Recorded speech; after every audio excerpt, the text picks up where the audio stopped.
बारामतीत आज राष्ट्रवादी काँग्रेसची जनसन्मान रॅली पार पडणार आहे आणि त्यासाठी सूरज चव्हाण हे सुद्धा बारामतीत दाखल झालेले आहेत।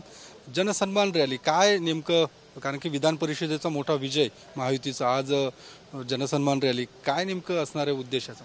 पुढच्या विधानसभा निवडणुका डोळ्यासमोर ठेवून आणि आताचं बजेट जी दादांनी सादर केलेलं आहे, या बजेटमध्ये महिला, युवक, शेतकरी, कष्टकरी, कामगार सगळ्यांसाठी इतकं भरभरून दिलेलं आहे। जनतेचा सन्मान करण्याचं काम दादांनी केल्याने आजच्या या रॅलीमधून आज महाराष्ट्रामध्ये आम्ही पुढच्या निवडणुकीची तयारीला लागलेलो। हे सुरुवात आजची बारामतीमधून आम्ही करतोय। मोठी घोषणा होणार आहे असं बोललं जाते दादा, काही विधानसभा निवडणुकीच्या बाबतीत काही गोष्टी पडद्यात राहिलेल्या चांगल्या, योग्य वेळी योग्य बोललेल्या चांगल्या। अजितदादा आपल्या भाषणामध्ये जी काही पुढची रणनीती राष्ट्रवादी काँग्रेस पक्षाची असणार आहे ते आपल्या भाषणात नक्की सांगतील।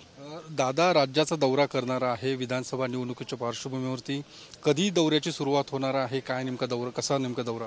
आम्ही अजितदादाकडे मागणी केलेली आहे की महाराष्ट्रामध्ये सर्वाधिक तरुण हे अजितदादाच्या नेतृत्वाला मानतात, त्यांच्या नेतृत्वावर प्रेम करतात। राष्ट्रवादी युवक काँग्रेसच्या वतीनं प्रत्येक जिल्ह्यासाठी अजितदादांनी वेळ द्यावा अशी मागणी आम्ही केलेली आहे आणि दादांनी तो शब्द दिलेला आहे। दादा नुसतं जिल्ह्यातच नाही तर प्रत्येक विधानसभा वाईज जाऊन पुढच्या काळामध्ये सभा कार्यक्रम त्या ठिकाणी घेणार आहेत। काय साधारणतः दौऱ्याची सुरुवात किंवा कसं नेमकं नियोजन? आजच्या या कार्यक्रमामध्ये सर्व काही गोष्टी प्रदेशाध्यक्ष असतील, राष्ट्रीय अध्यक्ष असतील, हे दोघेही जाहीर करतील। पुढच्या काळामध्ये कार्यकर्त्यासाठी, पदाधिकाऱ्यांसाठी रणनीती काय असेल हे आजच्या कार्यक्रमातून दिशा ही कार्यकर्त्यांना दिली। धन्यवाद। तर सूरज चव्हाण होते। या सगळ्या आजच्या सभेचं आयोजन आगामी विधानसभा निवडणुका डोळ्यासमोर ठेवूनच आजची सभा असणार आहे। कॅमेरामन अभिजित पिसेसह मी योगेश बोरसे, TV9 मराठी, बारामती।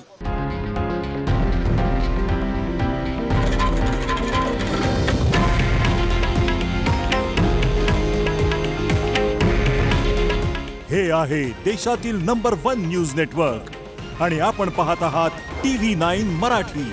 काळजी तुमची, हित महाराष्ट्राचं।